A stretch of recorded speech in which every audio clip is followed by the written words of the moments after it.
Oh, hello. You didn't see me there.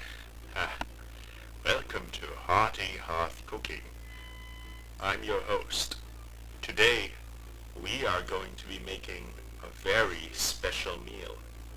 This meal is Gelifite fish cubes. If you're the type of person who has friends and parties, you might appreciate this recipe. Hush hush though, it's a lady's secret. You're going to want an implement such as this one. Round, circular, with indentations on the sides. Try and make sure you get the right texture now. Get that out there. You're going to want to crumble it very good. Just get it in there. Make sure everything is just fine. Very nice. I'm not even here and I can tell you're making progress. Alright, step 3. Give it a nice stir. Now, when I cook, I want to give everything a nice stir. Just make sure you get all the granules mixed up in the manner which is satisfying to both you, me, and any other parties that happen to be involved. Next, I like to use the freshest of ingredients. Touch them with your fingers to make sure that they're secure. If you can feel the granules coming through the tips of your fingers, you should get other materials. Now, if you have good ones, like the ones I have here, put them right in there. Just allow them to meld and give it a moment. Just give it a moment. Give it a moment. Very good! Now, close the container and make sure everything is ready. We're moving on to the next step. Excellent. Now you want a bowl. Make sure it's green like this one.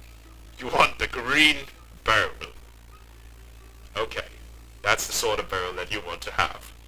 Now you want a red container. Inside this container you will find 3 things. Don't mind that. That's not a thing. You will find your knife, which you have prepared beforehand. Make sure it's out. That's sharp. You'll want your foil wrap package and these sausages. Good.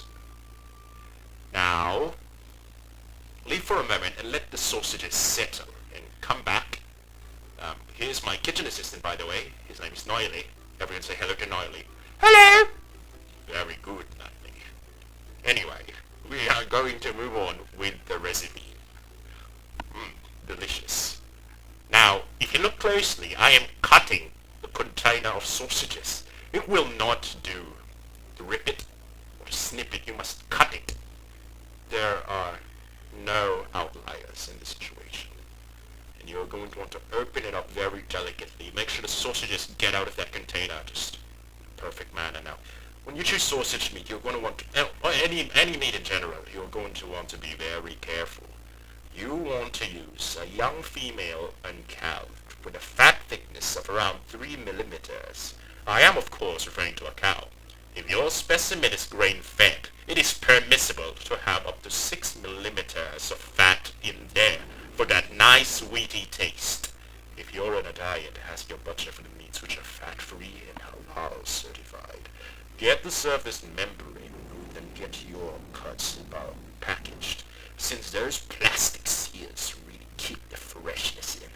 You can get them individually wrapped too if you prefer, but only if it's a heifer, and only a heifer. By the way, you're going to want to give that a nice stir. Give it a good stir. Season it a little, but only a finer seasoning here. I'm actually a huge fan of seasoning. We'll get to that later. You can never quite have enough seasoning. Seasons greetings and such. Okay, you want to cover it up and pop it in the oven for an unspecified amount of time. Just put it in there. Very good. And it's ready. Easy as that. Well, it's not quite done yet. I mean, it's done inside the oven. That's what I mentioned. I hope you don't misunderstand me. I hope I'm being very clear here. Alright, so you're gonna take it out. Good. And you just take a while to waft that mixture. Just smell it in there. And over here we have a container of pre-prepared substance now. It's a family secret, but just trust me. It's gravy. Okay, I spilled it. It's gravy. In a moment I will quite literally spill spilled the gravy. You're going to want a different container. God, I should really replace this one. It's so fidgety. But that's fine. So look at that. Now you don't want to just put a little. Some people do it like this. That's no good. You just want to get a good heaping of gravy everywhere. Just keep it circling. Get it all around. All around. Just get a nice serving of gravy. Look at that cascade into the bowl. That's beautiful. That's an object of beauty. It's like an original Monet. God, just look at that. Wow. Wow. I'm sorry, I lost myself for a bit there, but you're just going to want to get a lot of gravy. And in fact, not just gravy, but you got to put this more gravy.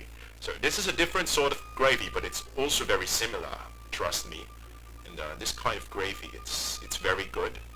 It's succulent. It has this nice texture to it in your mouth when you consume it. Of course, I mean, there's no other manner in which gravy would enter your mouth unless, of course. I'm getting ahead of myself. Anyway, you get all that gravy in there, and look at that. It's ready to serve. Really quick. Gelifite fish cubes. You're ready for your party, for your friends, which you have. You put it in a nice green bowl like this one. I love the color green. It's just so seasonal. So appropriate. You just get everything in the bowl like that. You give it a nice shake, and look at that. Ta-da! It's done. A good chef always gets a little taste of their food, so scrumptious. And there it is again. Just thought you might want a second look. Good. Excellent.